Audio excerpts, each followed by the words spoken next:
La majorité des Français s'appauvrit depuis plusieurs années, lentement mais sûrement. Tout le monde a versé une larme sur ce film de Junio, une époque formidable, mais en se disant « non, oui, bien sûr, mais moi jamais ». La réalité actuelle de certains foyers dément cette impression d'immunité.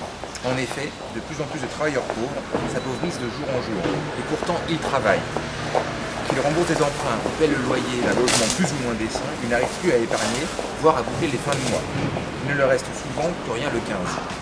Certaines mesures devraient donner de l'air au budget des ménages et augmenter le pouvoir d'achat.